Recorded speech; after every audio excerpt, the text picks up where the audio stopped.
Jadi kalau dapat kami sampaikan bahwa materi ini adalah materi wajib untuk setiap pelatihan yang kami selenggarakan.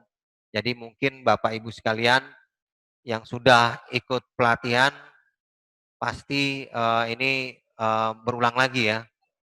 Ini memang tujuannya adalah kita mengingatkan kembali, merimain kembali hal-hal sesuatu yang memang kita anggap penting dan memang penting untuk bisa merubah mindset dan juga merubah attitude nanti kita di pada saat kita bekerja. Yang belum siapa ya? Kok masih masih ada yang penuh nih? Ada 18, baru 18 dari 23 ya. Yang belum siapa nih? Yang belum submit udah semua. Kok ada yang belum submit ya? Oke, kita tutup aja. Ini biar mudah-mudahan sudah mewakili. Oke, end polling. Ya, ke atasin Pak, tengahin.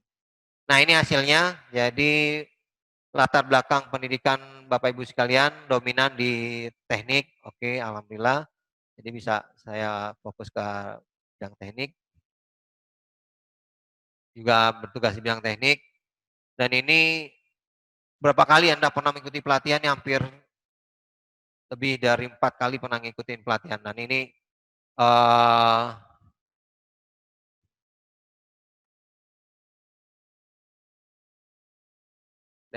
eh, udah di-share kok Pak. Udah di-share. Biar aja. Stop, stop. Yang itunya. Share result ya. Nah, itu share. Oke, ini yang pernah ikut lebih dari 4 kali ini hampir 54%, hampir 50% dari peserta sudah mengikuti pelatihan yang kami selenggarakan dan kemungkinan pasti mata pelatihan ini, modul pelatihan ini sudah diikuti berkali-kali ya. Tapi tujuannya mengingatkan kembali, jadi bisa mengingatkan kembali, remind kembali Bapak Ibu sekalian. Yang 4, membantu bermanfaat sekali. Nah, ini ada juga yang kurang membantu. Nah, ini menjadi masukan kami juga. Ini masalahnya kenapa? Berikut, nah ini website BPSDM. Nah, ini salah satu kanal informasi kami, Bapak Ibu sekalian. Jadi, nggak hanya melalui pu.go.id, kita juga punya website. Jadi, ini kita harapkan Bapak Ibu sekalian bisa dimanfaatkan informasi-informasi yang ada di kami. Jadi seperti pelatihan yang akan berlangsung di depan, karena pelatihan kami ini disetting untuk 1 tahun. Jadi pada saat di awal tahun kita sudah memplot nama pelatihan, tanggalnya, penyelenggaranya di mana, dan itu kita harapkan Bapak Ibu sekalian bisa melihat dan juga bisa mencari apa pelatihan yang cocok buat Bapak Ibu sekalian. Dan ini kita harapkan juga bisa ada pendaftaran online sehingga Bapak Ibu sekalian bisa melakukan pendaftaran online ke kami untuk kita sebagai database di kami untuk pelatihan yang tertentu yang akan kita selenggarakan. Tapi tetap melalui prosedur melaporkan kepada pimpinannya di bidang pegawaian untuk melakukan atau mengikuti pelatihan ini oleh Bapak Ibu sekalian. Oke, yang berikutnya adalah Simantu. Nah, ini kami juga menginformasikan Simantu ini adalah sistem manajemen pengetahuan, sistem informasi manajemen pengetahuan. Jadi seperti kayak library. Jadi kita punya aplikasi Simantu yang kita harapkan juga Bapak Ibu sekalian melihat informasi-informasi yang ada di Kementerian PUPR, di bidang PUPR yang memang di-upload atau diisi oleh kita sendiri, oleh pegawai-pegawai Kementerian PUPR. Tes dari para purna karyawan yang memang memiliki pengetahuan dalam satu ilmu itu juga bisa di-share sehingga kita bisa mempelajari atau mengikuti pengalaman-pengalaman yang telah pernah mereka kerjakan. Nah, itu adalah sebagai tempat wadah pengetahuan yang ada di Kementerian PUPR sehingga kita bisa belajar lebih terkait bidang PUPR di sistem manajemen Cimantu tersebut. Berikutnya adalah lama Anda bekerja. Nah, ini hampir lebih, ada yang 2 tahun, ada yang tapi mayoritas lebih dari antara 5 sampai 10 tahun ya. Jadi ya cukup lama. Jadi kita harapkan juga bisa banyak diskusi nantinya di mata-mata pelatihan yang berikutnya. Unit organisasi, nah ini mayoritas oleh bidang konstruksi ya. Dirjen bidang konstruksi yang hampir kurang lebih berapa persen? 67%, hampir 50% adalah dari bidang konstruksi. Oke, ini yang kami dapati datanya, jadi sehingga kami bisa memetakan dan juga membantu kami untuk melakukan presentasi dan ke depannya untuk pelatihan berikutnya. Oke, next. Stop. Oke, saya akan masuk ke materi PowerPoint. Ya, Bapak Ibu sekalian, saya akan mempresentasikan apa itu integritas, apa itu narkoba, dan juga pengaruh utamaan gender. Mungkin ini adalah mengulang kembali, karena saya lihat Bapak Ibu sekalian sudah hampir lebih dari 3 kali mengikuti pelatihan. Next.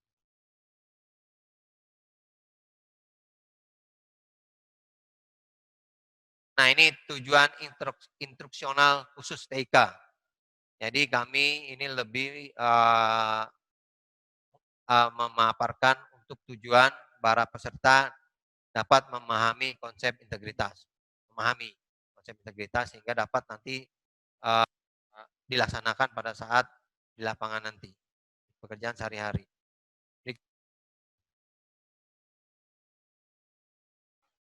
Sudah di-share. Oke, berikutnya. Bukan.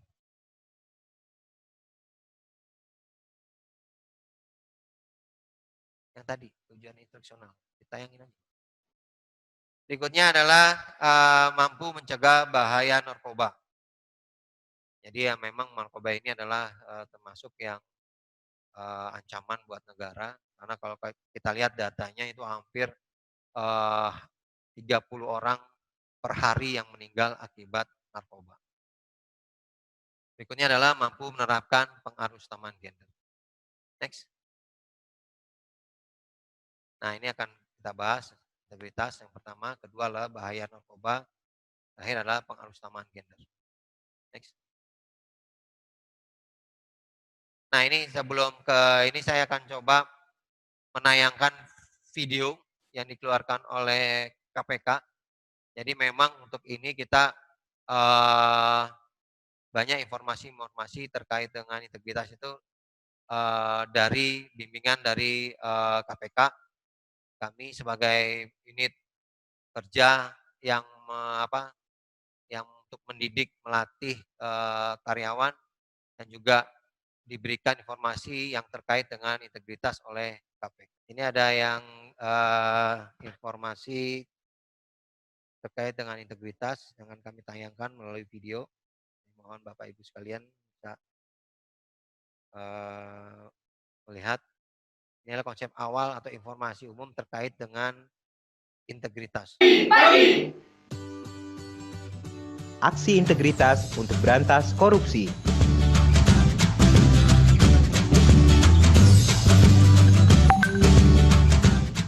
Tahukah Anda apa itu integritas?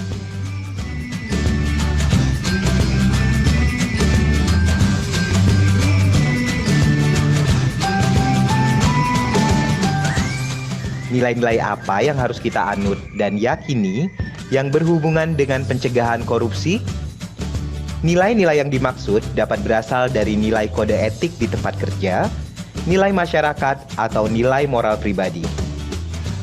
Jadi, setiap orang bisa memiliki nilai-nilai yang berbeda. Hal tersebut tidak masalah Bapak, Ibu selama sekalian, pengaktualisasian nilai-nilai tersebut mendukung pemberantasan korupsi. Awalnya KPK bersama pemangku kepentingan pencegahan korupsi ada telah merumuskan nilai-nilai yang diperlukan dalam pemberantasan korupsi, atau yang dikenal dengan istilah nilai-nilai anti korupsi. Tahukah Anda apa saja nilai-nilai anti korupsi tersebut?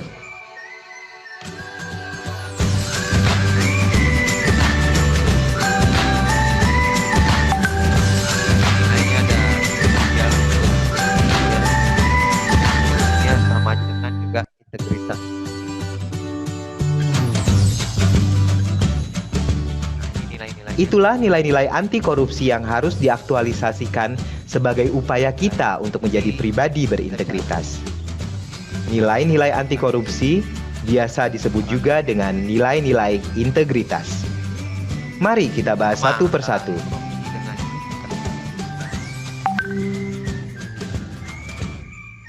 Berintegritas dimulai dengan bersikap jujur, bertanggung jawab, dan disiplin. Bangsa ini tidak kekurangan orang pintar, tapi kekurangan orang jujur. Sudahkah Anda jujur? Jujur adalah lurus hati, tidak curang, dan tidak berbohong. Seseorang yang jujur akan konsisten dengan apa yang dikatakan dan yang dilakukan. Selain jujur, kita juga harus bertanggung jawab. Apa itu tanggung jawab? Tanggung jawab adalah menyelesaikan pekerjaan sesuai amanah yang diberikan dengan baik, tidak mengelak, berani menghadapi dan memikul segala akibat atas pekerjaan yang dilakukan. Tak hanya itu, memberantas korupsi, Anda harus mempunyai sikap mental untuk melakukan hal-hal yang seharusnya pada saat yang tepat. Dan Anda harus benar-benar menghargai waktu, karena inilah yang dinamakan disiplin. Pribadi berintegritas juga dibentuk oleh etos kerja. Tahukah Anda apa itu etos kerja? Etos kerja adalah semangat kerja yang menjadi ciri khas dan keyakinan seseorang atau kelompok. Apa saja etos kerja yang diperlukan dalam pemberantasan korupsi? Etos kerja yang diperlukan adalah mandiri, kerja keras, dan sederhana. Mandiri dimaknai dengan keadaan yang dapat berdiri sendiri tanpa bergantung pada orang lain. Ayo, kita harus memiliki sikap mandiri agar mampu menahan godaan korupsi. Pribadi yang mandiri juga siap dan berani melangkah untuk mencapai tujuan hidupnya. Selain itu, diperlukan juga kerja keras. Apakah Anda tahu apa yang dimaksud dengan kerja keras? Kerja keras adalah kegiatan yang dikerjakan sungguh-sungguh tanpa mengenal lelah atau berhenti sebelum target kerja tercapai. Berusaha dan bekerja keras untuk mencapai apa yang kita impikan. Apalagi yang diperlukan dalam etos kerja? Ya, betul, sederhana. Sederhana berarti tidak berlebih-lebihan. Artinya, Anda menyesuaikan dengan kebutuhan. Bersikaplah sederhana agar tercipta saling menghargai antar sesama. Salah satu penyebab korupsi adalah karena keserakahan atau corruption by greed. Dengan bersikap sederhana, kita dapat mengatur gaya hidup sesuai kebutuhan, tidak berlebihan dalam menggunakan harta yang ada, dan tidak terpancing untuk mengikuti gaya hidup orang lain.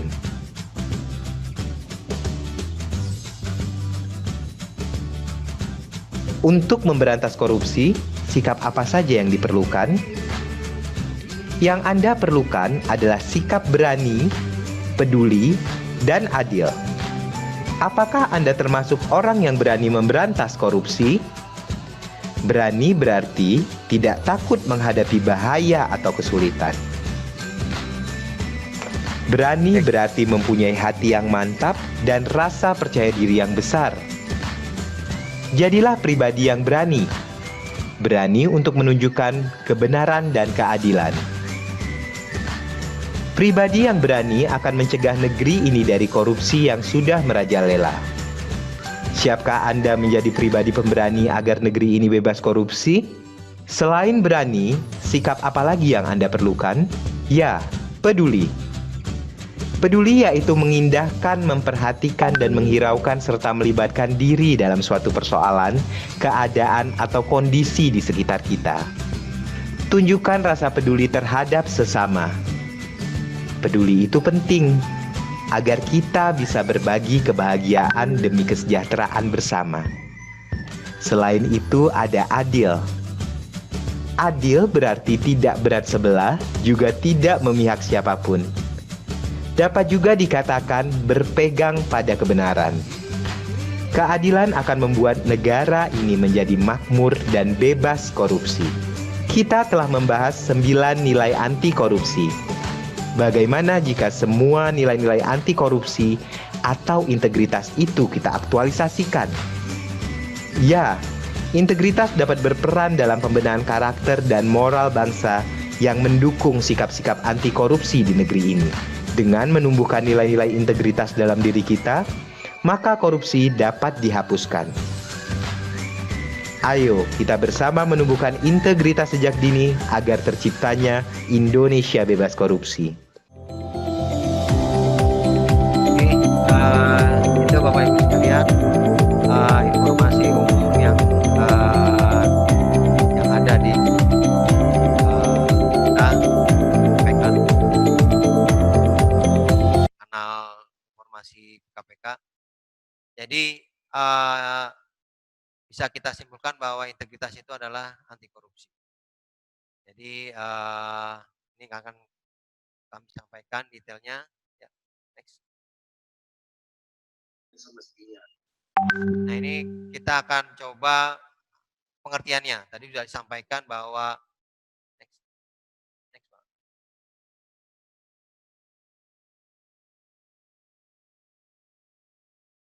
Next, ya. Nah ini bahwa pengertian dari integritas itu adalah next, adalah ada 3 komponen. Yang pertama adalah pikiran, yang kedua adalah perkataan, dan ketiga adalah perbuatan. Jadi keselarasan antara pikiran, perkataan, perbuatan dengan nilai-nilai atau hukum atau norma aturan yang berlaku.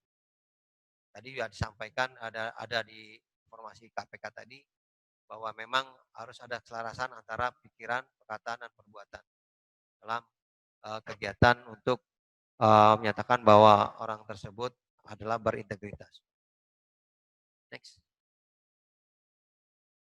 Dan ini dapat kita lihat bahwa di kementerian kita integritas ini ditempatkan di awal, ya. Kita punya jati diri insan PUPR yaitu I-Proof. Integritas ditempatkan di paling utama yang di awal. Jadi memang integritas ini sangat-sangat penting dan kita harapkan kita tidak ada lagi kasus-kasus yang terjadi di kementerian kita. Dan ini juga diinformasikan pada waktu adanya kasus-kasus di kementerian kita, adanya OTT tersebut, kita BPSDM dipanggil untuk melihat track record dari para pelaku atau oknum yang terlibat dalam OTT tersebut. Dari pimpinan itu dikatakan bahwa mau tidak mau bahwa pelatihan kita harus mengutamakan atau menempatkan setiap pelatihan adanya perubahan dari mindset terkait dengan integritas tersebut.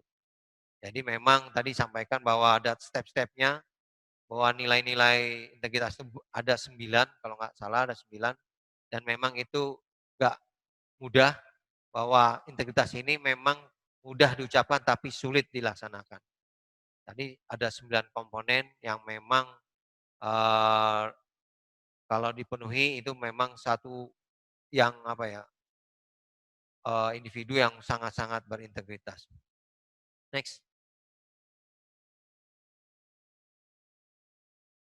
Nah ini di kita di Jatidiri Insan PUPR melalui iProof itu integritas itu menyatakan bahwa kita melaksanakan tugas itu harus jujur, ya.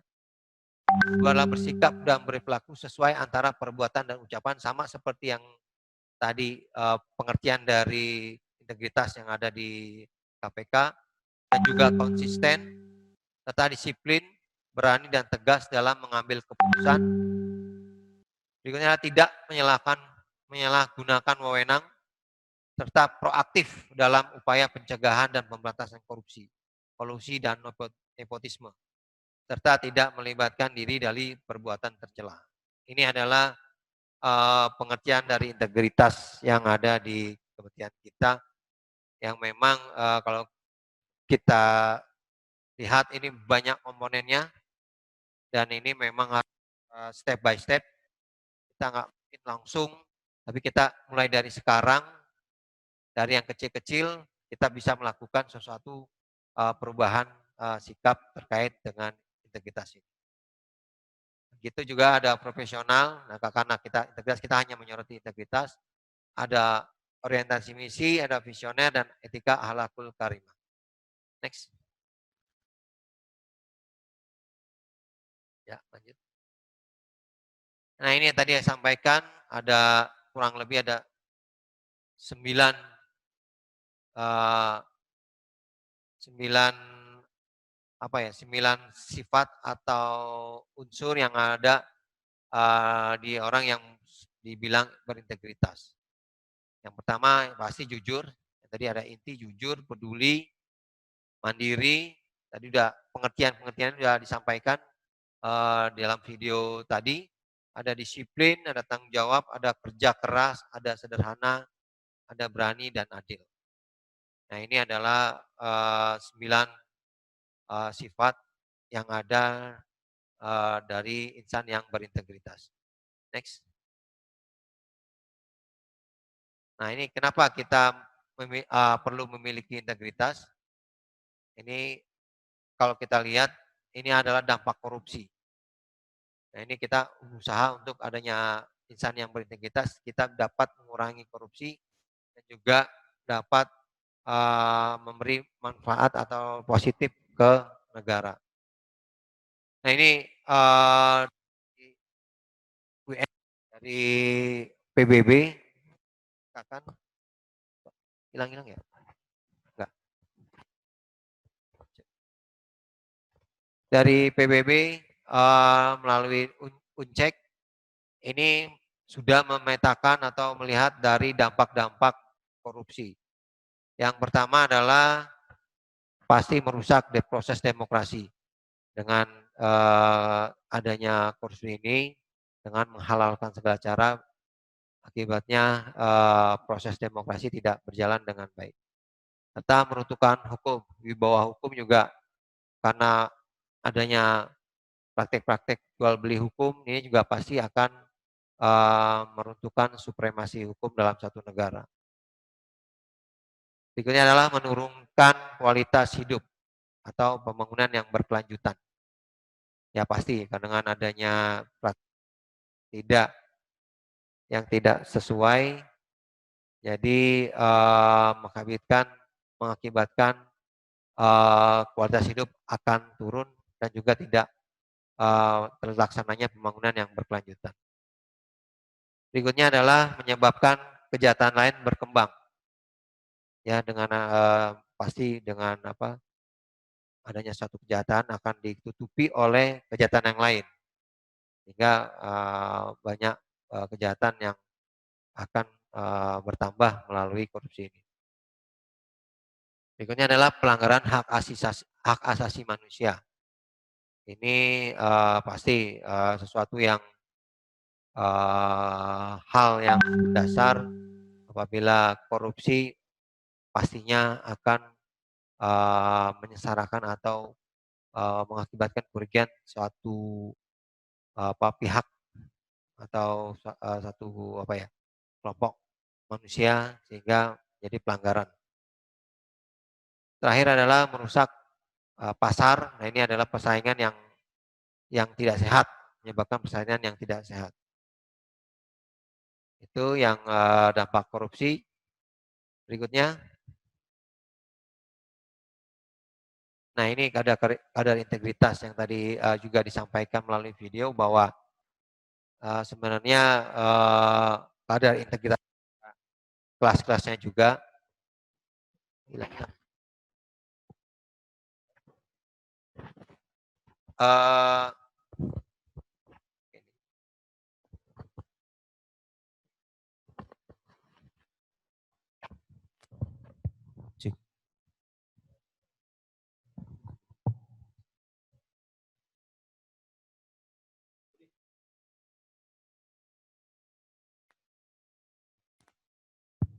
Cek 1, jelas Bapak Ibu sekalian?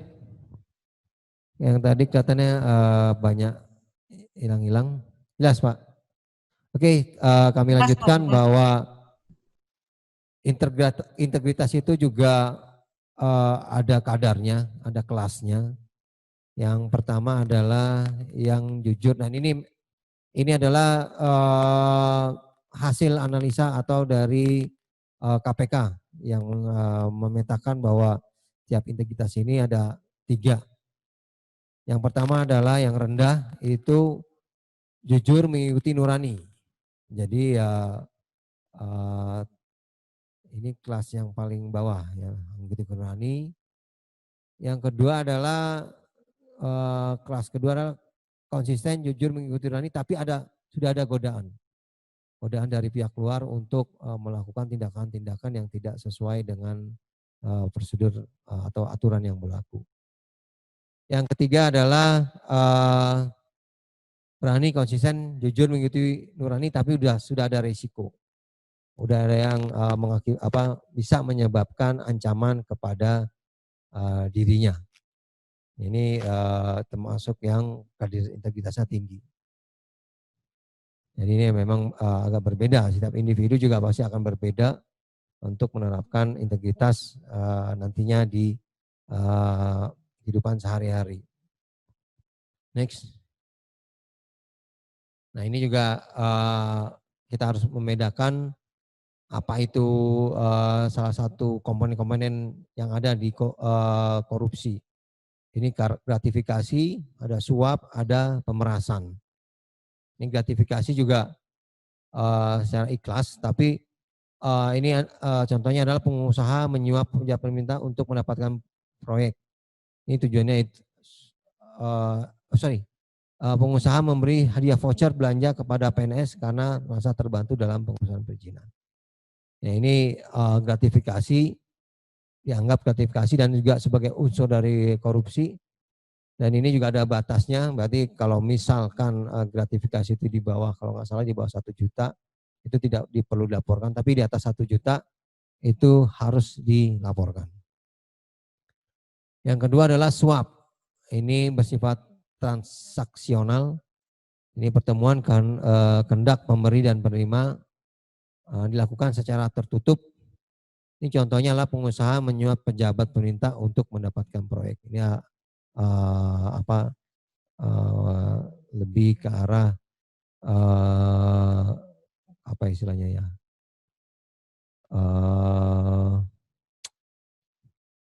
Kerjasama yang ada etikat yang tidak baik. Berikutnya pemerasan. Ini adalah adanya permintaan sepihak atau pejabat penerima dan juga bersifat memaksa dan juga menyalahkan kekuasaan. Ini contohnya adalah pejabat memaksa calon peserta tender untuk memberikan sejumlah uang dengan ancaman akan menggugurkan calon peserta. Ini adalah unsur-unsur dari korupsi dan ini ada yang dipetakan oleh KPK. Next.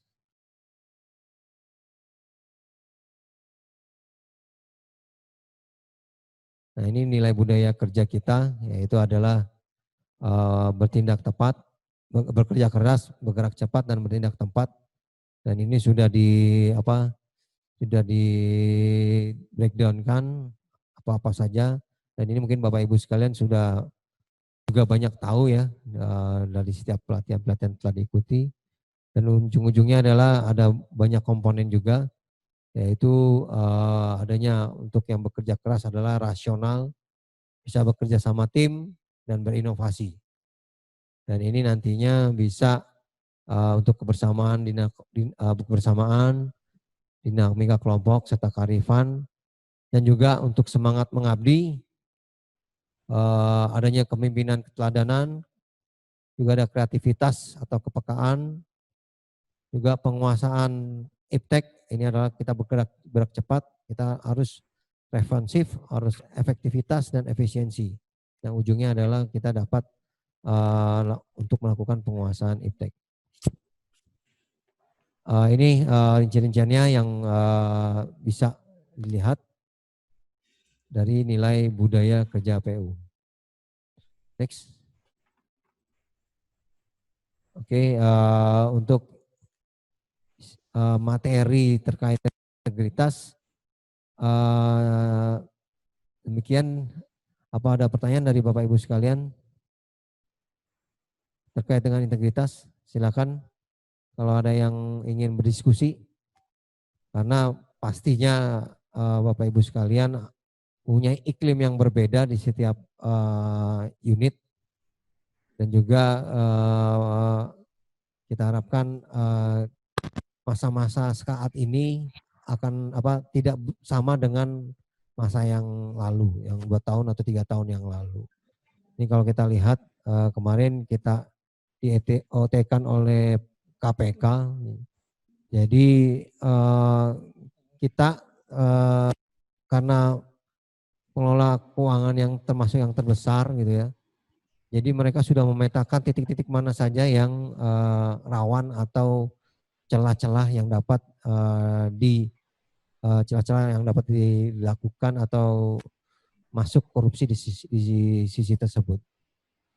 Dan juga disampaikan juga banyaknya teknologi-teknologi yang yang bisa mengumpulkan data yang kita sadari gitu loh. Mereka bisa menggrab data tanpa kita ketahui melalui alat yang bisa mengambil data handphone kita, bisa melihat menyadap dan lain-lain. Itu teknologi-teknologi yang memang mereka KPK itu sudah canggih gitu. Jadi masa-masa ini kita harapkan bahwa kita harus concern dalam kerjaan yang sesuai prosedur dan juga tepat mutu, ya, tepat waktu, tepat biaya. Nah ini yang harus kita tekankan pada saat nanti pelaksanaan pekerjaan. Mungkin itu intinya dari integritas. Bapak Ibu sekalian, ada yang ingin berdiskusi?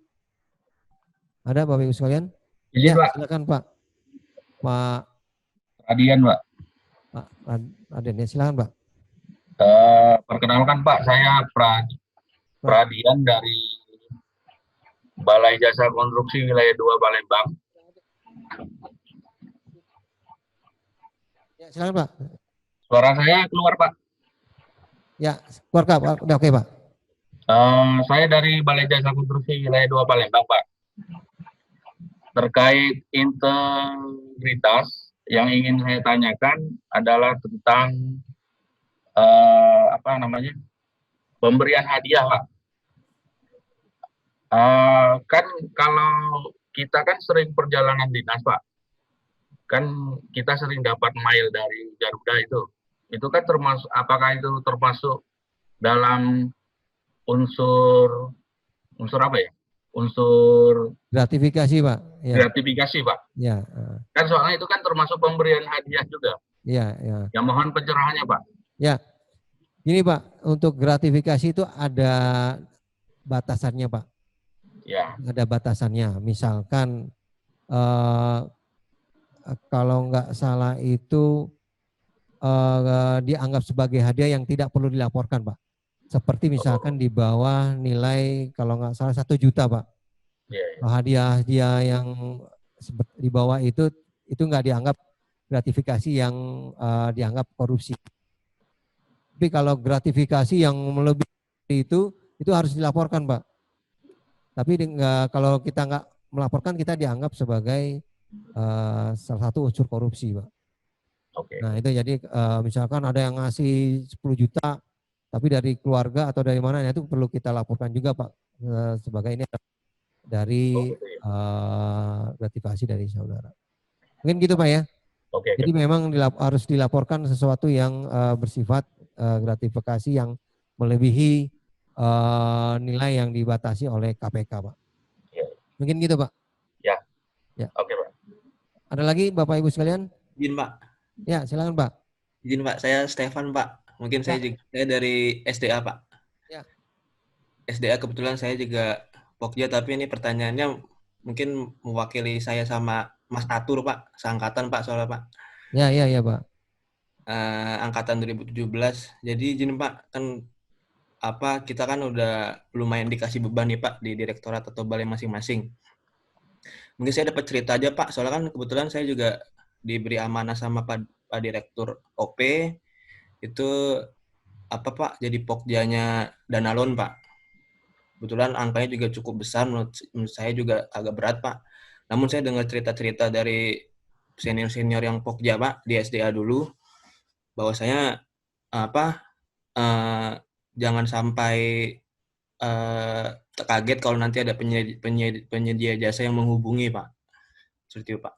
Nah mungkin terkait tadi bahwa bilang terkait penyuapan dan segala macam, mungkin yang pertanyaan pertama, apakah apa yang bisa saya lakukan Pak terkait itu Pak? Karena juga mungkin saya sebagai Pokja kan mungkin akan seperti tadi Pak narasumber sebelumnya bilang kan, bahwa saya nanti juga akan disanggah dan segala macam seperti itu Pak. Mungkin yang kedua mungkin agak abu-abu Pak, kalau yang untuk penyuapan kan untuk memenangkan sesuatu Pak, atau seperti apa untuk melancarkan sesuatu.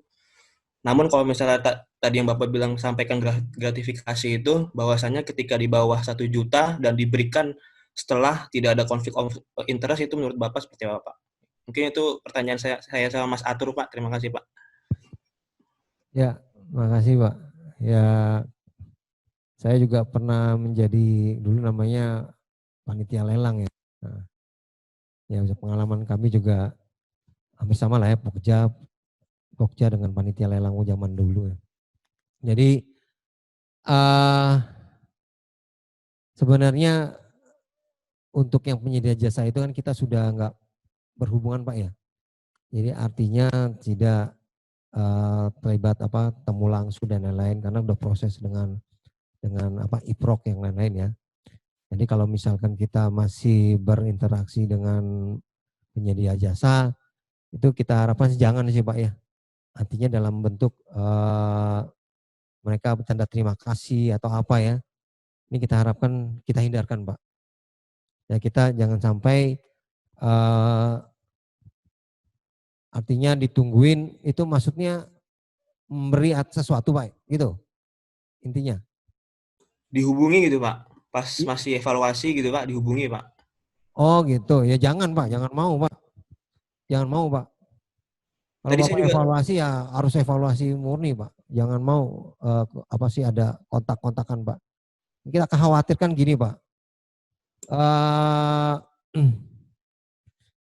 Kadang-kala kan penyedia jasa itu bersaing Pak. Ya, penyedia jasa itu pasti punya bersaing dan punya cara-cara sendiri untuk bisa memenangkan gitu ya. Memenangkan dianya gitu loh. Dan dia juga pasti punya orang dalam. Kalau kami dulu pengalaman tuh ada orang dalam yang ada di sekitar kita Pak. Jadi kalau ada sesuatu yang yang terjadi, misalkan kita berkontak dengan penyedia jasa A gitu ya. Pas itu kita kontak, dia menang. Tahu-tahu penyedia jasa B itu tahu bahwa kita kontak dengan si A itu, gitu loh. Ini pengalaman Pak, pengalaman saya juga begitu Pak. Jadi hati-hati kalau kita jadi itu kita lebih strict, lurus saja Pak. Jangan sampai ada hal-hal yang di luar prosedur gitu loh. Dan ini gak kasus juga, dulu saya juga kasus gitu. Jadi ada penyedia jasa B, padahal kita nggak cuman cuman kontakan gitu aja, nggak ada suatu hal di balik itu gitu loh. Tapi penyedia jasa B itu tahu bahwa kita ketemu jam segini di ruangan ini gitu loh. Dulu. Nah itu Pak, jadi hati-hati Pak. Jadi tadi saya sampaikan harus tepat mutu, tepat biaya, tepat tepat waktu, itu juga harus tepat administrasi, Pak. Jadi kadangkala penyedia jasa itu juga punya mata-mata, Pak, di sekeliling kita. Apakah itu nanti karyawan teman kita atau apa yang menginfokan. Nah, itu bahaya, Pak. Jadi kita harapkan jangan sampai kita sebagai yang memproses suatu pelaksanaan, akhirnya kita menangkan suatu jadi konflik nantinya atau menjadi permasalahan ke depannya. Jadi itu jangan sampai, Pak. Ini saya tekankan jangan ke sana. Khawatir ya, mereka kan pasti bersaing, Pak. Mereka bersaing untuk menang, caranya gimana, mungkin dengan cara apa-apa, dengan cara hal apa saja mereka akan tempuh, Pak. Itu, Pak, ya. Jadi yang saya sampaikan adalah tetap kita bekerja sesuai dengan aturan. Yang kedua, terkait dengan tadi disampaikan bahwa memang kita tidak terhindar dari hadiah, Pak, ya. Kita juga saya juga pernah dikasih hadiah dan lain-lain. Dan kita juga kaget itu, ternyata hadiah itu ada batasannya, Pak. Ya, ada batasannya, dari KPK itu ada batasannya. Jadi ini saya apa 1 juta atau berapa itu kurang tahu, Pak. Jadi intinya hadiah itu diperbolehkan asal di bawah batas yang ditekankan oleh KPK, Pak. Jadi misalkan 10 juta atau 20 juta itu kan nggak mungkin hadiah, Pak. Jadi kalau itu memang hadiah dari keluarga atau apa, itu memang kita harus laporkan. Nah, karena kan kita pegawai negeri, Pak, yang memang notabene setiap penerimaan kita harus dilaporkan, Pak. Karena kita salah satu pegawai atau SDM yang mengolah keuangan. Dan ini juga kami sampaikan, Pak, kami di BPSDM ini salah satunya adalah untuk panitia seleksi, Pak. Seleksi untuk pejabat-pejabat itu loh. Dan itu saya juga kaget juga itu, ternyata PPATK itu bisa melihat rekening kita, Pak, dan keluarga kita. Jadi kalau kita nih punya adik, itu bisa dilihat juga, jadi ketahuan, oh alirannya ke adiknya dia, aliran ke siapa gitu loh. Itu ketahuan, Pak. Jadi memang hati-hatilah dalam kita mengolah keuangan gitu loh.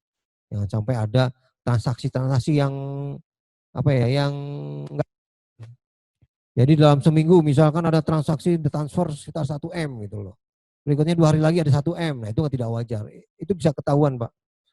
Itu bisa ketahuan oleh PPATK karena mereka punya akses untuk ke rekening-rekening yang memang dia kejar gitu, Pak.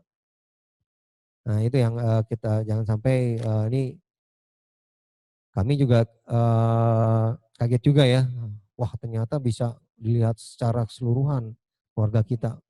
Karena pasti biasanya untuk rekening itu kan pasti nama ibu kandung ya. Nah nama ibu kandung itu yang merembet ke keluarga-keluarga kita. Nah mereka bisa melihat pencegahan terkait dengan pencucian uang gitu, Pak. Itu, Pak, ya. Jadi hati-hati. Jadi setiap kita ini jangan sampai menyalahi prosedur yang telah ditetapkan. Ya, Pak, terima kasih, Pak. Ya. Ada lagi Bapak Ibu? Selamat siang, Pak. Saya, ya silakan. Izin Ada? bertanya. Ya. Mbak, saya siapa? Lisa, Pak, dari BP2JK Jawa Timur, Pak. Ya, ini rawan. Iya, dengan Pak Gawan. Ya, Mbak, silakan, Mbak. Jadi saya mau tanya, Pak, untuk yang masalah integritas itu, Pak. Kami sebagai Pokja kan ketika mengeluarkan BAHS atau BAHP, Pak, itu kan urutannya tentang peringkat teknis penyedia jasa ya, Pak. Nah sebenarnya kan itu bersifat rahasia antara Pokja dengan PPK-nya, Pak, UNOR-nya. Nah saya mau menanyakan, Pak, mungkin agak sensitif atau gimana. misalkan kepala balai bertanya tentang hasil sementara ke anggota Pokja itu sebenarnya kedudukannya seperti apa ya Pak? Karena kan sebenarnya kita kan itu bersifat rahasia Pak. Tapi kan integritas keatasan juga saya sebagai yang seangkatan sama Mas Stefan ya angkatan baru mungkin masih kurang mengerti aturannya seperti apa Pak. Terima kasih sebelumnya. Ya. Sebenarnya rahasia itu kan di unitnya Mbak ya. Jadi kalau nggak tahu kalau pengalaman saya dulu, saya jadi Pokja juga setiap evaluasi teknis itu memang kadang-kadang diminta oleh pimpinan gitu siapa yang paling tinggi kan gitu kan, ya kan teknis. Tapi kan kita kan ada kalau evaluasi teknis itu ada evaluasi biaya juga ya, gabungan dua itu kan biasanya beberapa persentase. Ya kalau kalau dilihat rahasia artinya kita menginformasikan ke pimpinan kita dan juga beliau pasti akan memegang teguh ya. Kalau misalkan hal itu bocor, ya tanggung jawabnya adalah bahwa kita tidak melakukan sesuatu yang artinya apa ya, melanggar hukum. Kita menginformasikan kepada pimpinan kan. Intinya adalah jangan sampai evaluasi itu berubah, Pak. Ada intervensi dari pihak lain yang ingin merubah hasil evaluasi yang kita lakukan. Ya itu pengalaman kami juga begitu. Memang agak sulit dengan pimpinan ya, bahwa mau tidak mau kita kalau kita nggak kasih ya dia pimpinan kita. Apalagi waktu itu kita saya sebagai ketua panitia di luar bukan pejabat struktural lagi kan, jadi diminta oleh pimpinan eselon 3 atau eselon 2-nya, siapa yang menang, siapa yang ini. Kita mau tidak mau kita harus memberikan juga informasi yang itu. Tapi tetap bahwa hasil yang kita lakukan harus tetap kita jaga, Bu. Itu adalah sebagai integritas kita. Mungkin gitu, Bu ya. Ya, siap. Nah, Terima jadi kasih, Pak. memang bahwa unit ibu kan pasti akan, kepala balainya pasti diwanti-wanti oleh Pak Menteri dulu kan juga harus jangan bermain-main gitu kan, jangan bermain macam-macam. Nah itu ya kita tekankan bahwa dia juga memiliki harus integritas, Mbak. Ya, apalagi di BPJK ini. Oke, ada lagi Bapak Ibu? Cukup? Oke, kalau nggak ada kita lanjut sampai tentang narkoba. Jadi biasa sebelum ke integritas mungkin saya coba tayangkan dulu survei ya kayak tadi. Kita polling yang integritas. Ya. Nah ini untuk ngelihat petanya apakah gimana pada saat di pelaksanaan integritas di tempat-tempat Ibu, Bapak Ibu sekalian. Oke, saya akan tayangkan polling tentang integritas. Ya, sekarang silakan. Ya, tolong diisi. Ini nggak ada benar salah, ini adalah apa yang Bapak pahami dan juga sebagai dasar kami, referensi kami untuk menyusun strategi ke depannya.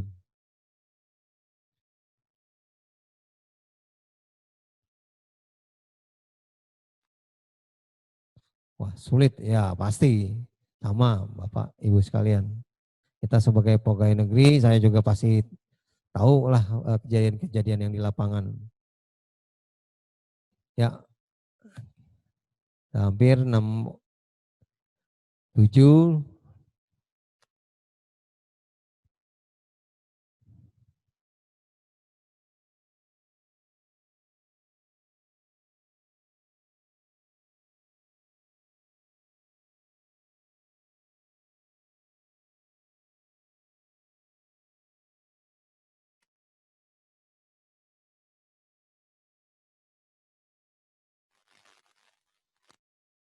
Yang nomor 3 ya.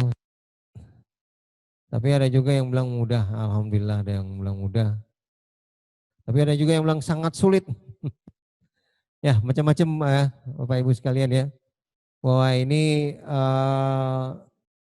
sebenarnya materi yang paling sulit sebenarnya karena kita merubah mindset pikiran orang yang nggak bisa diselesaikan dalam JP, ini bisa berlama-lama. Tapi makanya setiap pelatihan kita selalu mengingatkan kembali, merimain kembali kepada Bapak Ibu sekalian. Jadi kondisi saat ini bagi teman-teman hati-hati ya. Saat ini masa ini tidak sama dengan 2 atau 3 tahun yang ke belakang. Apalagi kita sudah banyak kasus ya. Di tempat Bina Marga, di awalnya, pas itu di tempat Cipta Karya, ya. Nah ini jangan sampai lagi kejadian-kejadian di tempat-tempat di Kementerian PUPR. Kita bekerja tetap sesuai tepat mutu, tepat tertib administrasi, tepat mutu, tepat biaya dan tepat waktu. Dan sampai menjadi temuan-temuan oleh pihak auditor nantinya. Ya ini alhamdulillah ada juga yang jawab mudah. Dan ini kendala pasti ada pimpinan tadi sampaikan, ada juga lingkungan kantor, iklim yang iklim yang dari dulu begitu ya memang sulit untuk kita selesaikan atau kita rubah secara mendadak ya, memang harus step by step. Mulai dari diri kita sendiri kita menularkan ke tempat-tempat atau ke yang lainnya. Udah selesai? Masih ada sekitar 7 orang lagi ya. Ini tadi 18 juga ya. Mentok 18 ya. 17.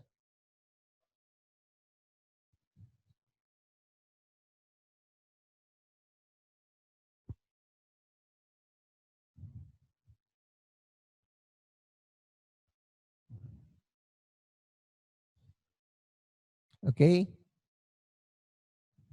Masih ada sekitar 6 orang lagi yang belum diisi.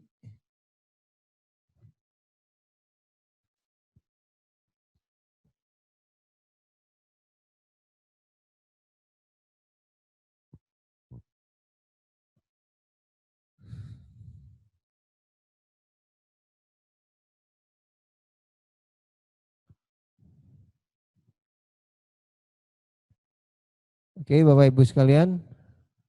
Ini masih belum beranjak dari 19 orang nih, masih ada kurang. Halo Pak, izin tanya Pak menjelang nunggu ini. Ya silakan Pak, Pak Ya. Joko. Nah siap. Pak, izin bertanya Pak terkait masalah ini Pak ya, sanggah. Sekarang kan penyedia ini artinya udah pinter Pak, dia nggak mau nyanggah, nggak mau rugi itu Pak. Kalau nyanggah kan dia 1% harus tertanam di situ kan Pak. Nah sekarang mereka banyak bersurat ke kementerian atau inspektorat gitu loh Pak. Halo? Ya, silakan Pak. Ya, jadi pertanyaan saya, maunya harus ada balance juga Pak untuk pemasukan dari saya.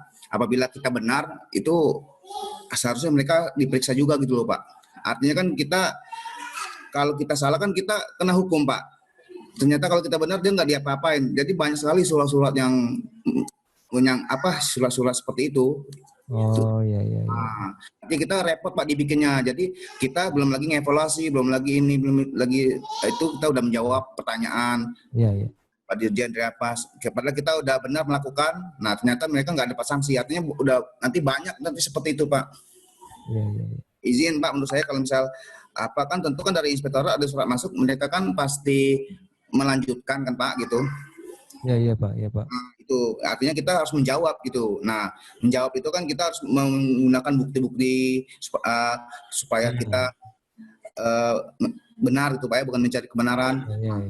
Kalau kita benar kita nggak diapa-apa, udah suratnya udah selesai itu, penyedia pun nggak diapa-apain gitu Pak. Tapi apabila kita salah terus berproses, nah seperti itu loh Pak. Oh gitu. Oh iya. Tanggapannya. Tapi kalau dari sisi kan dia untuk menyanggah kalau nggak salah harus nyetorkan apa ya Pak ya, uang atau apa ya? Kalau resmi tidak nyanggah, tapi kan mereka pintar nggak mau nyanggah Pak. Artinya bersurat apa, tembusan-tembusan aja. Tapi kan apabila surat udah masuk ke inspektorat itu kan kita diproses yang inspektorat Pak, harus menjawab. Ya itu memang, ya itu. Makasih Pak masukannya. Ini memang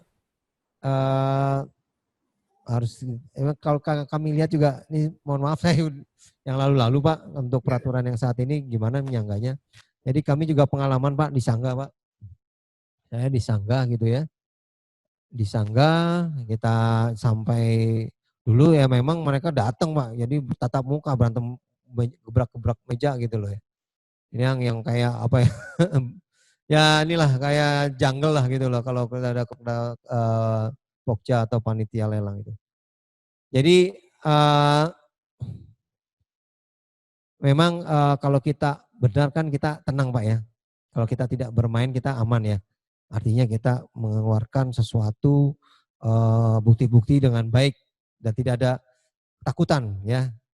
Itu yang kita harapkan, bahwa kita pada saat disanggah kita memang punya keberanian bahwa kita adalah benar. Itu intinya yang pertama itu. Yang kedua, mereka ya kan, mereka kan rata-rata ada yang memang cuma untuk menang aja Pak ya. Yang penting dia menang gitu kan. Dia nyanggah. Nah nyanggah itu kadang-kadang Pak, dia pasti menggunakan orang-orang yang ngerti tentang lelang itu Pak. Kadang-kadang orang PU juga Pak. Kadang-kadang meng-hire orang PU juga itu. Kadang-kadang itunya pengalaman Pak masalahnya Pak. Jadi si A yang memang mengetahui tentang gimana cara menanginnya tuh, mereka meng-hire itu Pak, ya biar bisa menang itu. Nah itu ya sulit juga Pak ya, berarti kalau misalkan kalau nggak salah saya, mereka masuk blacklist Pak ya.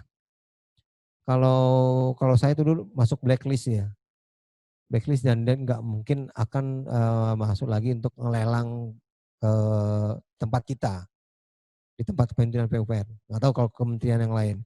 Nah itu yang kemarin dulu saya minta, enak banget ya kalau misalkan blacklist di Kementerian PUPR, tapi dia nggak blacklist di kementerian misalkan di perhubungan, dia bisa bermain di perhubungan gitu. Nggak ada satu database ya. Kita harapkan dengan adanya ini bisa satu database ya. Jadi blacklist di sini juga blacklist di tempat lain gitu. Ya Nah Pak, itu kalau Pak saya tahu, terkait, kalau izin Pak saya potong Pak, kalau mereka menyanggah menaruhkan jaminan sanggah itu nggak masalah menurut saya Pak. Mereka ini kan kadang bersuratnya tidak dibilang resmi, dibilang enggak, dia bersurat ke inspektorat, ke atasan, ke dirjen kita. Sedangkan kita, ya itu yang saya tanyakan Pak. Kalau dia menaruh jaminan sanggah sih nggak masalah. ya. Itu aja pertanyaan Pak. Terima kasih Pak. Nah ya, jadi memang tetap dia juga dihukum gitu Pak ya. Artinya Ya seharusnya. proses kalau dia salah, dia diproses gitu Pak ya intinya Pak ya. Ya kalau kita benar Pak, dia diproses gitu aja Pak. Jadi ada balance-nya. Jadi kita nggak repot dibikinnya gitu Pak, jawab surat itu. Ya siapa nanti kita sampaikan. Ya, ini kita masukan Pak, bagus sekali masukan Pak. Jadi ya yang kalau kita tangkap pengetahuan saya ada konsekuensi mereka juga ya. Konsekuensi mereka kalau misalkan mereka ngasal sanggah-sanggah ternyata nggak benar, itu yang kita dulu di blacklist loh. Di blacklist nggak bisa bermain lagi di Kementerian PUPR. Nanti ya, mungkin benar juga Bapak. Jadi kalau dia nggak benar ya diproses dianya. Diproses atau apa, gimana caranya, nanti konsekuensinya apa, nanti yang bisa kita sampaikan di Inspektorat Jenderal. Itu Pak ya, Pak Joko ya, yang bisa kami share ya. Berikutnya ini udah selesai ya, udah hampir 21. Oke, karena waktu juga kita mungkin langsung end polling, jadi hasilnya bisa kita lihat. Jadi ada yang aman ya memang, juga wah integritasnya ya kita jujur ya, juga harus konsisten, oke. Juga kesalahan antara perbuatan dan ini sama saja. Yang kedua adalah apa Anda pernah laksanakan integritas dalam kantor? Ya, nah sering, ada juga yang pernah tapi jarang.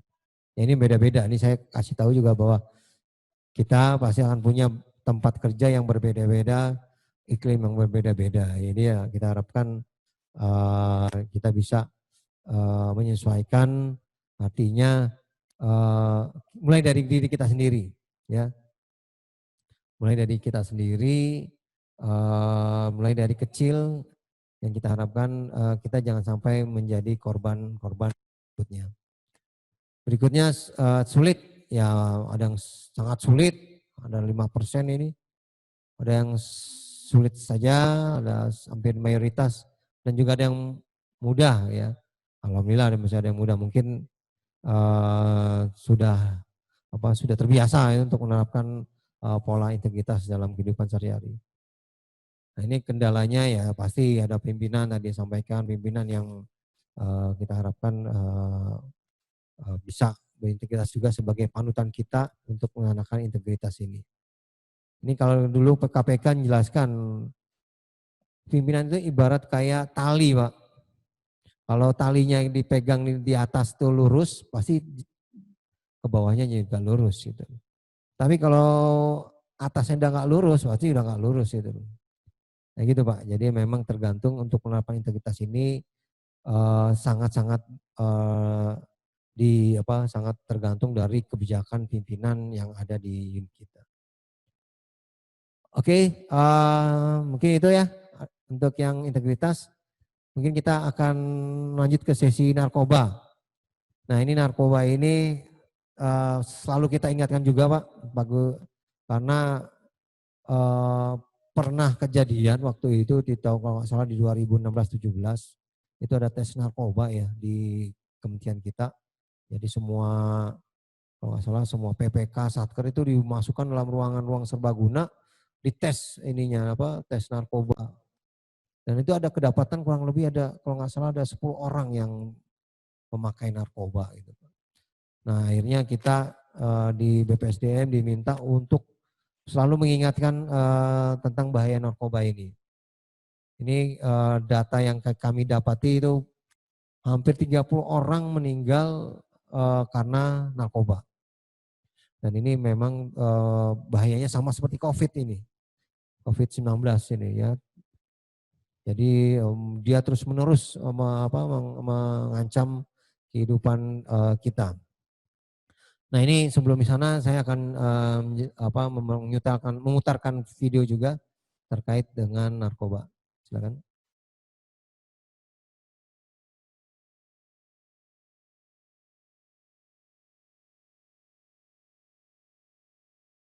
Yang dari WA tadi. Dari WA. Narkoba.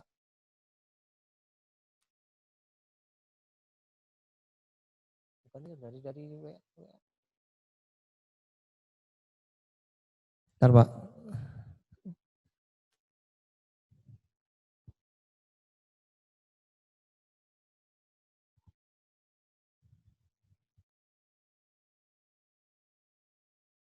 Hidupin aja Pak.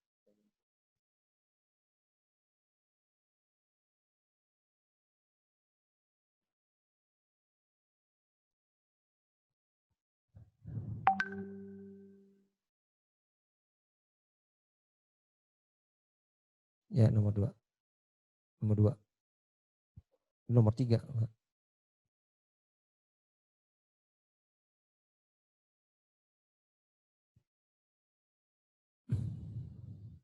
Ini juga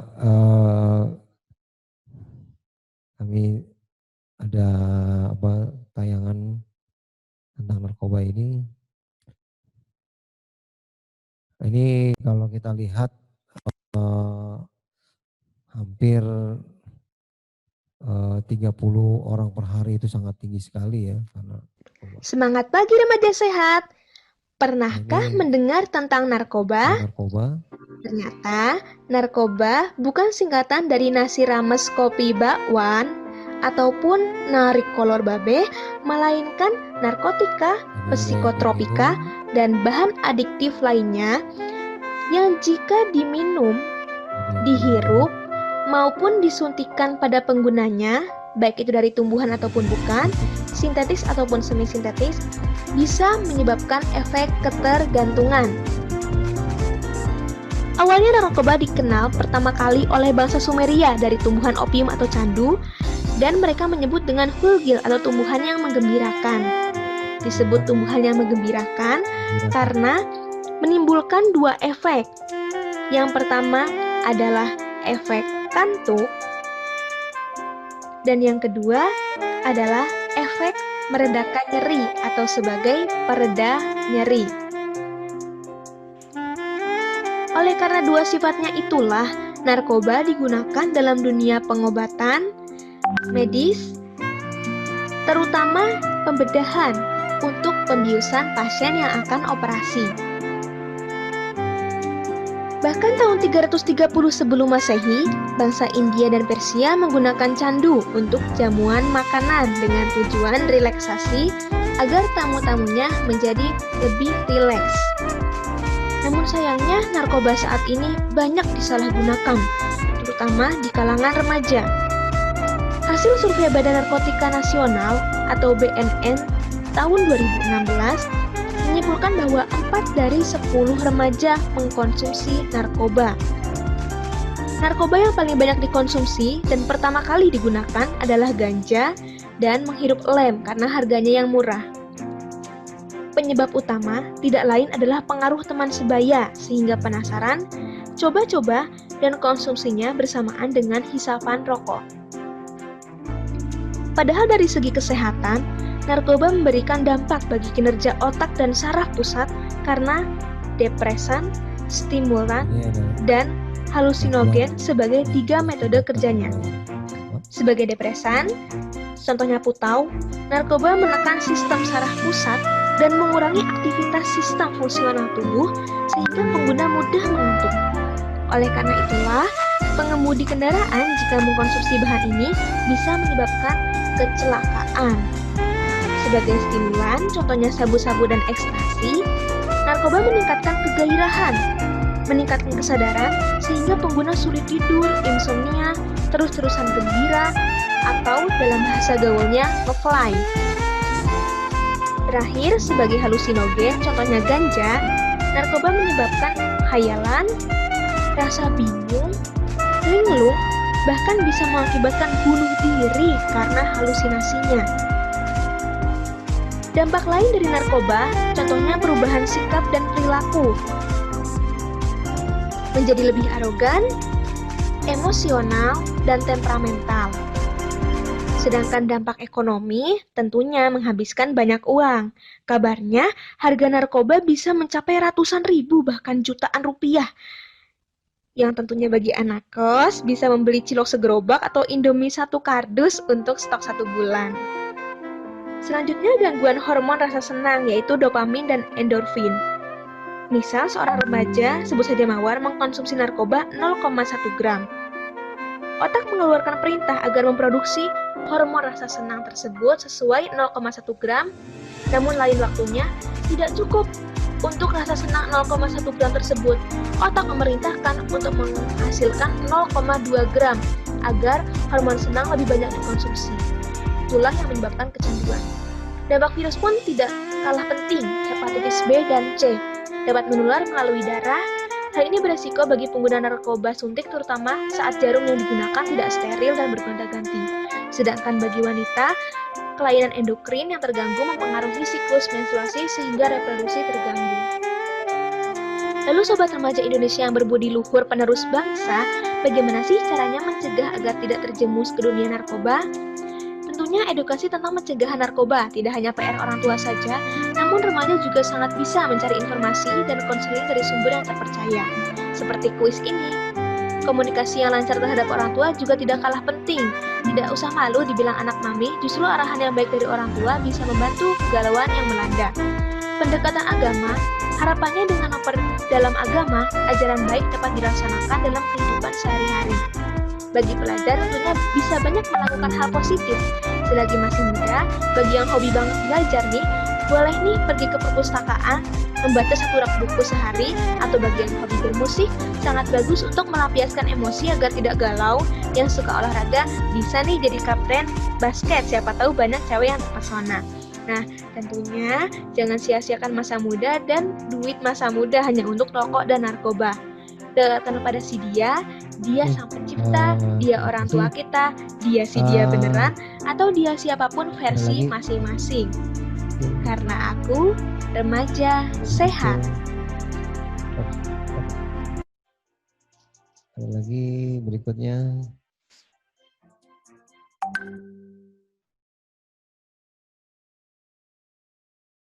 Ya, yang terakhir ya.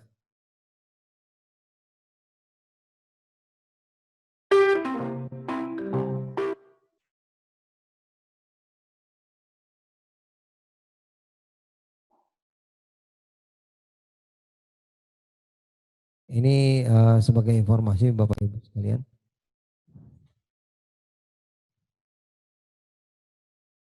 Optimasi.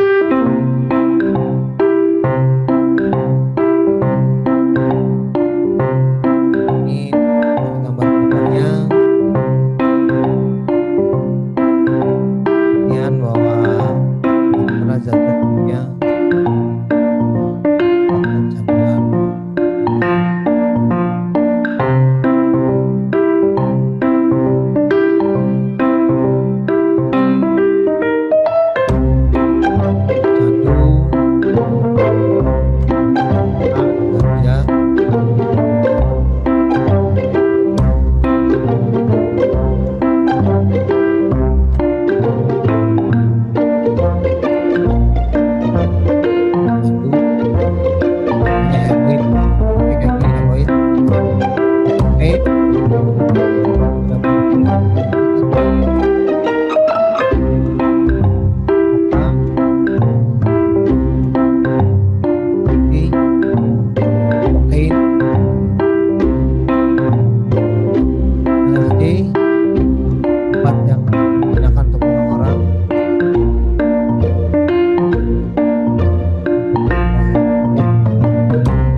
informasi umum ya Bapak Ibu sekalian bahwa banyak jenisnya narkoba.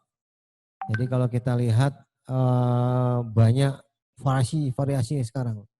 Dulu ganja yang kalau kita tahu hanya kayak seperti rokok. Ini saat ini ganja itu sudah bisa ada yang cair. Dan kita juga bentuknya gimana. Tentu efeknya sama seperti ganja yang seperti kayak rokok itu. Ya variasi-variasinya dan juga banyak yang pakai ada permen ya, permen yang bisa buat halusinogennya timbul gitu Pak. Nah ini juga membahayakan kita kalau itu masuk di tempat-tempat pendidikan tingkat dasar. Oke, saya akan coba mempresentasikan tentang ini kami juga narkoba pernah mendapat pencerahan dari BNN yang disampaikan bahwa kita hampir 30 orang meninggal akibat narkoba per hari. 30 orang per hari. Nah, ini sangat tinggi sekali ini. Next.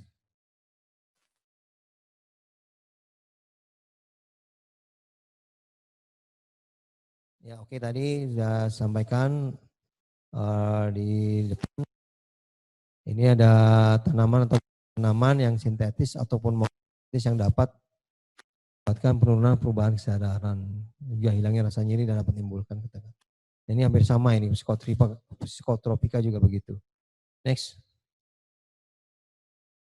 Ini aditif lainnya, yaitu dia mengenai otak ya. Akibatnya tidak terkontrol dan serba adalah alkohol. Ini alkohol sebenarnya minuman yang bisa bikin orang tidak terkontrol juga dan bisa nekat ini. Kalau kita lihat banyak yang orang mabuk-mabuk ya, bisa melakukan sesuatu yang di luar.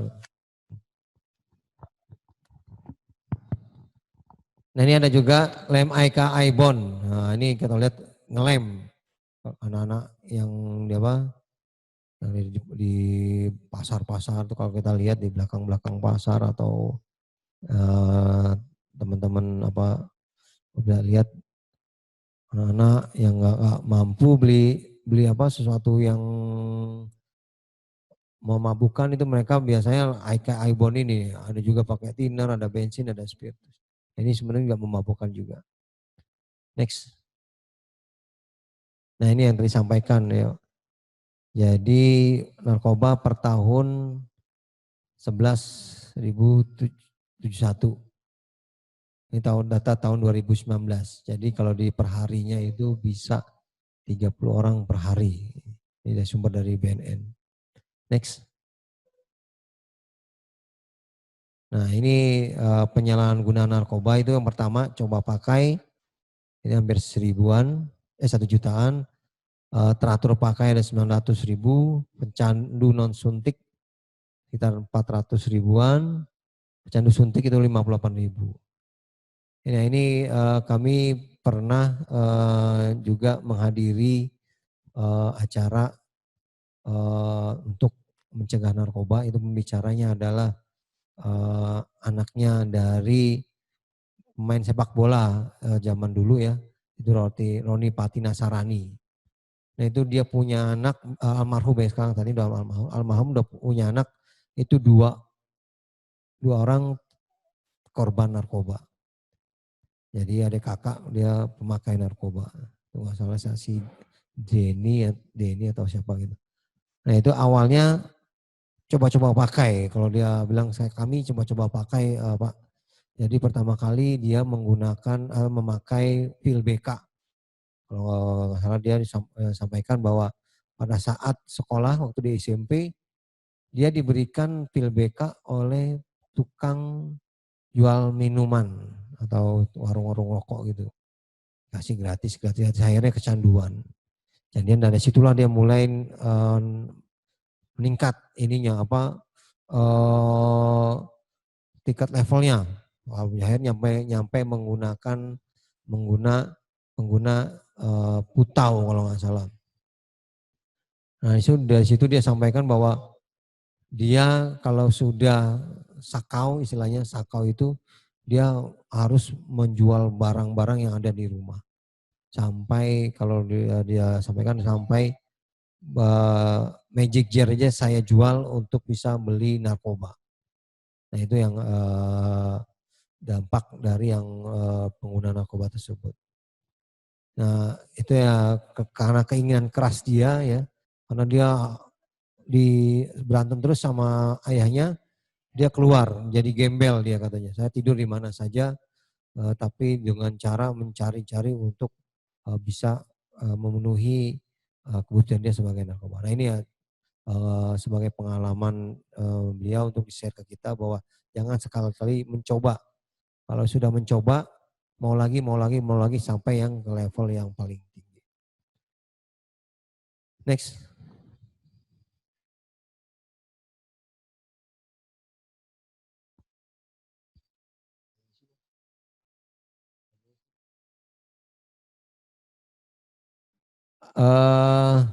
Ini kategori penyalahguna narkoba.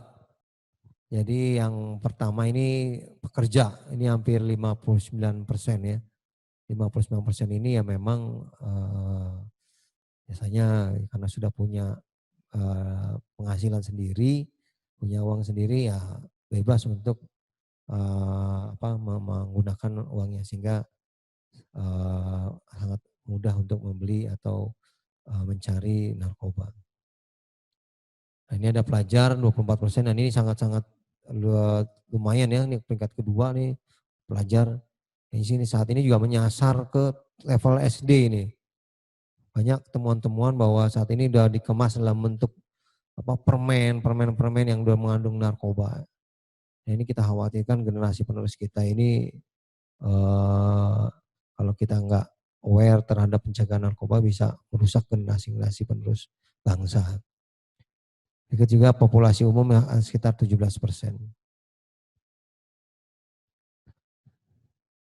Nah ini juga saya juga punya pengalaman, saya punya teman kecil ya dari SD sampai SMP, kami satu sekolah, setelah itu SMA pisah, kuliah juga pisah.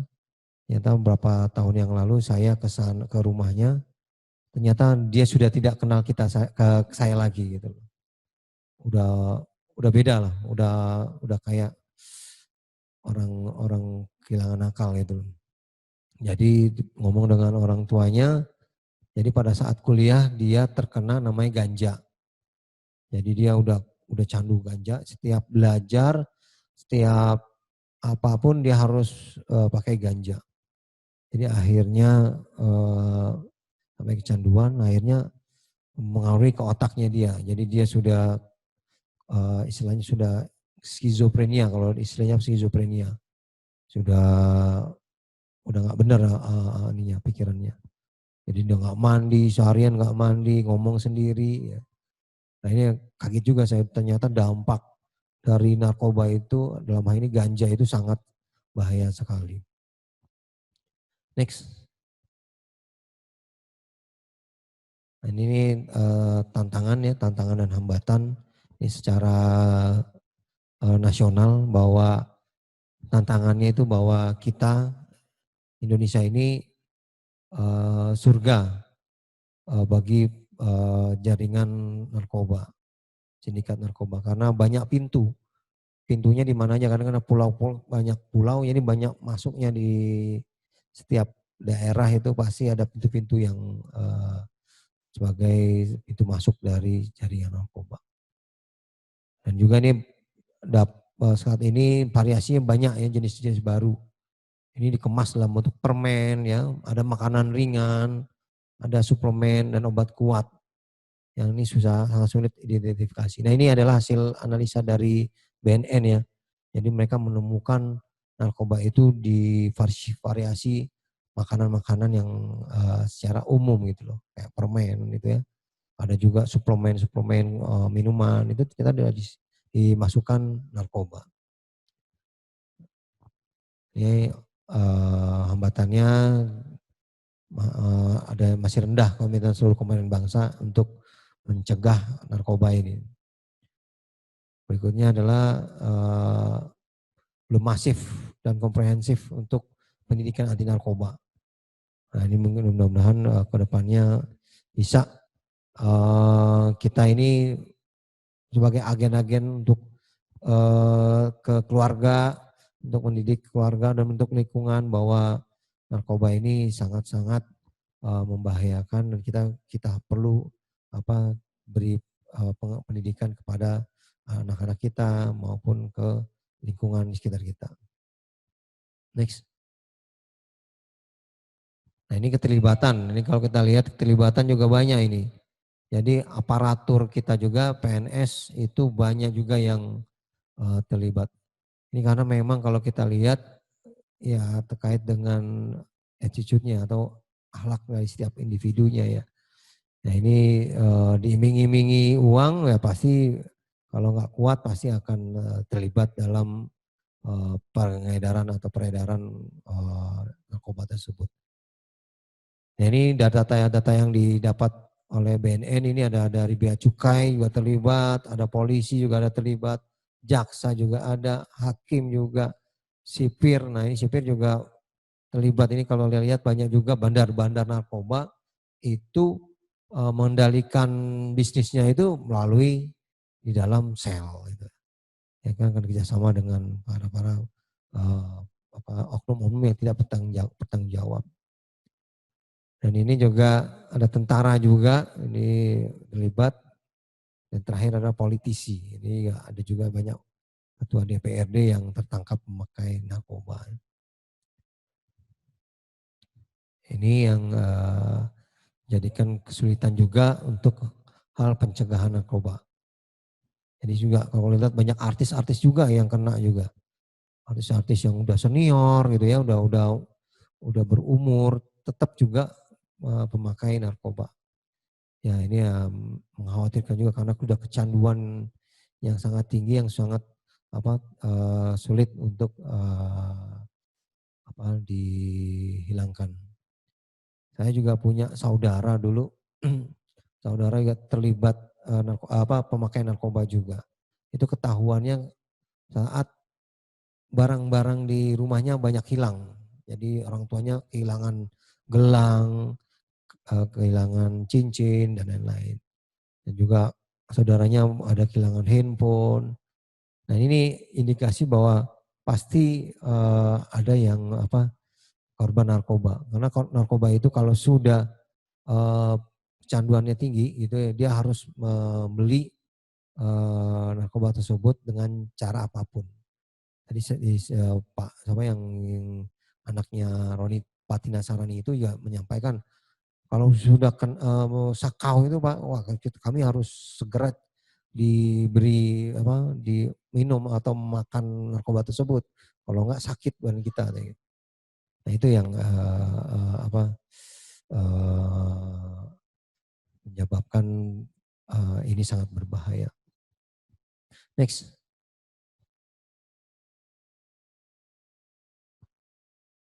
Oke, untuk narkoba ini enggak waktu juga, saya sampai jam berapa? Oke, ada pertanyaan terkait dengan narkoba, Bapak Ibu sekalian? Mungkin ada share pengalaman, ada yang bermanfaat di pelatihan ini, karena saya yakin Bapak Ibu sekalian sudah mengetahui narkoba tersebut. Mungkin ada juga yang belum mengetahui, yang kita bisa saling share di sini. Mungkin ada Bapak Ibu sekalian? Pak. Ya, silakan Bu.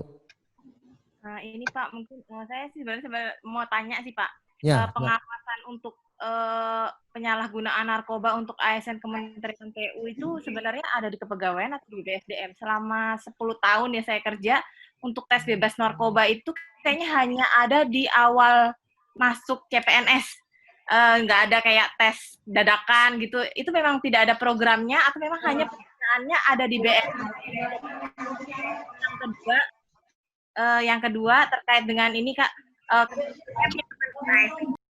dia stres, depresi, dia berobat ke kayak psikolog gitu. Kayaknya memang ada obatnya itu mengandung apa namanya, psikotropika ya Nah, mungkin ya. iya, Dia depresi, masalah keluarga sampai kayak mau bunuh diri, ketakutan gitu. iya, iya, ASN juga itu iya. dapat resep dari psikolog, Pak. Nah kalau kayak gitu harus lapor nggak sih sebenarnya ke pegawaian atau kemana gitu misalnya kalau seperti itu. Tapi kan ini resep dari dokter, Pak. Itu mungkin Ya.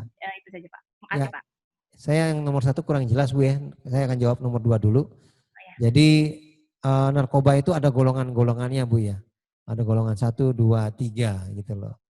Nah yang paling rendah adalah golongan 1 itu untuk kedokteran gitu ya. Nah memang ada dosis-dosisnya yang tertentu Bu.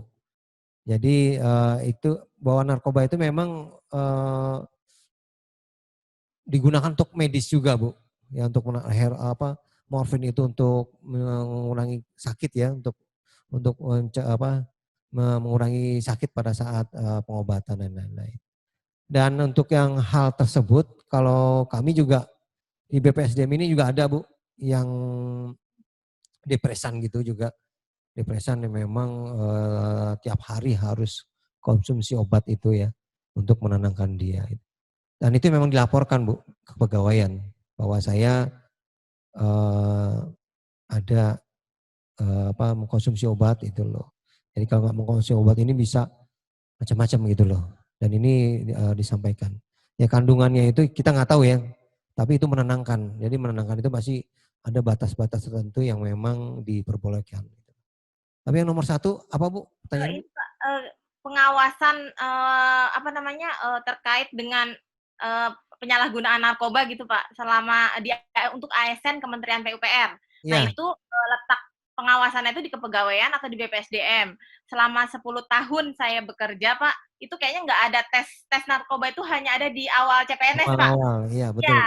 Nah itu kayak nggak ada, tidak ada program untuk misalnya kayak tes dadakan atau apa gitu. Terus emang memang ASN Kementerian PUPR itu tidak boleh gitu? Apa pembinaannya hanya di BNN saja atau di mana gitu Pak, di luar izin Pak? Iya Pak.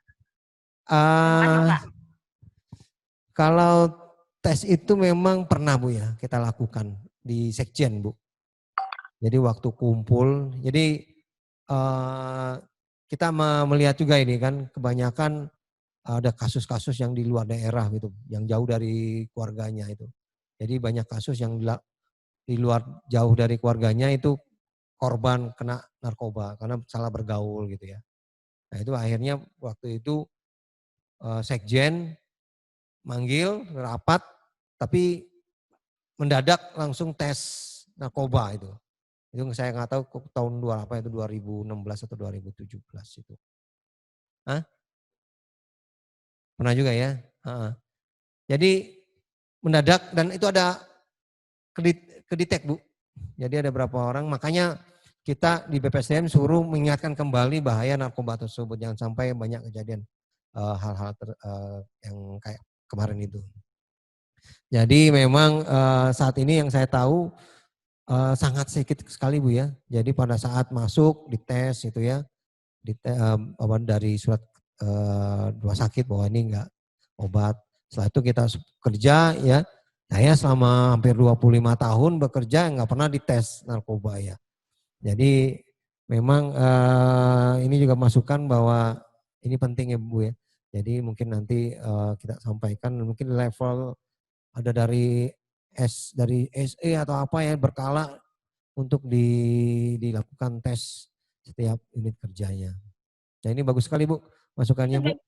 Punten Pak, BPSDM atau kepegawaian Pak? Sekjen Bu, Sekjen Bu nanti, pegawaian Bu. Kalau kita kan nggak arah ke sana ya Bu ya. Karena kita lihat di Sekjen Bu. Jadi ini memang penting ya untuk narkoba. Kalau bisa mandiri dites itulah. Tapi kadang-kadang Bu ya kita lihat sih Bu ya, orang yang ciri-ciri yang pengguna itu ketahuan Bu. Ya, pengguna itu pasti ketahuan. Nanti kalau bisa lihat itu mata merah, kalau ganja itu matanya merah gitu loh. Atau mata merah ini ketahuan itu Bu. Oh, ini pasti ganja. Mabuk juga itu. Ada ciri-cirinya Bu. Jadi bisa kita lihat, jadi di kantor kita kalau udah punya ciri-ciri begitu ya kita harapkan bisa dibantu oleh kepegawaiannya untuk melakukan tindakan-tindakan yang bisa mencegah atau mengobati teman-teman sekitar kita yang terkait dengan narkoba. Mungkin itu, ada lagi? Pak, Ya, silakan, Bu. dengan itu Pak, narkoba. Ya. Nur Aini Pak, dari Balai 19 Lampung. Ya, silakan Bu. Salah satu dampak dari narkoba ini berdampingan dengan HIV/AIDS, saya pikir Pak, karena media yang dipergunakannya ini adalah mungkin salah satunya jarum suntik segala macam itu dapat berdampak ke penyakit lain yaitu HIV/AIDS. Jasa konstruksi, hal ini sangat berpengaruh besar, apalagi kalau untuk jasa konstruksi ini kita lihat salah satu karakteristiknya yaitu manpower, yaitu tenaga kerjanya Pak. Tenaga kerja di jasa konstruksi ini berusia produktif. Sedangkan lingkungan kerja jasa konstruksi di lapangan itu dari berbagai unsur, yaitu dari rantai pasok dan juga dari sekeliling tempat kerja itu ada untuk jasa-jasa penjual multivitamin, mungkin jamu, segala macam. Nah, itu membuat jasa konstruksi ini memiliki kekhawatiran besar untuk narkoba maupun HIV/AIDS. Nah, betul Pak. Ini yang di level lapangan ya Pak. Bukan hanya kita yang ASN. Jadi maksud saya di sini sekedar mungkin dukungan ya Pak, masukan edukasinya itu bisa sampai ke level tenaga kerja gitu loh Pak. Mungkin masukan aja, atau mungkin juga kekhawatiran aja karena kita melihat begitu banyak peluang di jasa konstruksi ini untuk terkait dengan kekhawatiran kita ini Pak, yang narkoba maupun HIV/AIDS karena ini sangat berdampingan. Mungkin hanya itu saja Pak. Terima kasih. Terima kasih Bu. Ya, pernah dulu satu event sekali yang saya ingat itu ada kita bukan di kami mungkin di Bina Konstruksi juga ya yang langsung atau sekjen ya kalau nggak salah langsung ke pekerja konstruksi untuk mensosialisasikan safe ya dari narkoba maupun dari penyakit yang kayak HIV gitu ya, penyakit AIDS itu. Nah itu sudah pernah sih Bu, tapi ya kalau saya tahu baru sekali ya secara besar itu. Nah ini memang harus digiatkan kembali ya, apalagi kita sebagai pembina untuk pembangunan konstruksi ya, SDM konstruksi yang ada di luar kementerian kita. Nah ini kebetulan biasanya itu di Bina Konstruksi ya, di balai-balai itu yang langsung membina, seperti kalau nggak salah di Jakarta ini di balai yang di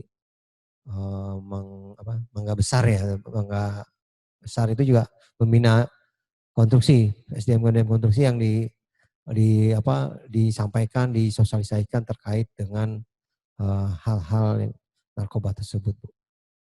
Jadi ya memang agak berbeda ya. Kalau kami di BPSDM lebih ke arah lingkup ASN-nya, ASN kementerian itu loh. Nah untuk yang keluar itu ada di tempatnya Bina Konstruksi, kalau nggak salah di tempatnya Pak Cakra, Balai Konstruksi, dan juga di balainya Pak Riki gitu. Itu juga sangat aktif untuk mensosialisasikan bahaya-bahaya yang mengancam para pekerja konstruksi. Mungkin itu Bu ya, bisa kami sampaikan bahwa ini masukan ya, tapi frekuensinya sebenarnya kita sudah ada, tapi frekuensinya masif itu yang tadi disampaikan, bahwa kita kurang masif dan kurang aware atau kurang mengutamakan bahwa musuh kita juga adalah narkoba gitu. Sama seperti musuh yang saat ini adalah COVID-19, itu narkoba juga musuh kita gitu loh. Yang harus kita berantas sampai ke akar-akarnya. Mungkin gitu. Mungkin cukup ya Bu ya. Kita lanjut lagi ke sesi berikutnya ini Bapak Ibu. Ini berapa menit lagi Pak Kristal saya? Udah mau habis. Oke, saya lanjut aja karena yang terakhir ini mungkin Bapak-Bapak Ibu sekalian sudah tahu terkait dengan gender ya, bahwa kita Kementerian PUPR menjadi salah satu kementerian yang memiliki kepedulian terhadap gender. Nah, salah satunya adalah pembangunan yang dilakukan oleh kementerian kita sangat-sangat mengutamakan pengharusutamaan gender ini. Kita juga ada di Kementerian PUPR itu ada timnya sendiri, tim PUG, dan itu kita sudah memenangkan 3 kali berturut-turut penghargaan terkait dengan penerapan arus utama gender di kementerian. Yang keempat kalinya, tahun keempat kita nggak boleh ikut lagi, tapi diberi penghargaan penghargaan khusus lah, karena sudah menang 3 kali berturut-turut. Jadi kalau kita lihat bahwa gender, pengsamaan gender ini adalah intinya adalah intinya adalah infrastruktur for all. Jadi infrastruktur itu untuk semua lapisan. Ya, next. Ya, ini adalah impresnya untuk mencapai kesetaraan keadilan gender melalui kebijakan program yang memperhatikan pengalaman, aspirasi, kebutuhan laki-laki dan perempuan, proses perencanaan dan pemantauan evaluasi. Ini adalah aturan atau produk hukum yang memayungi terkait dengan pengharusutamaan gender ini. Next.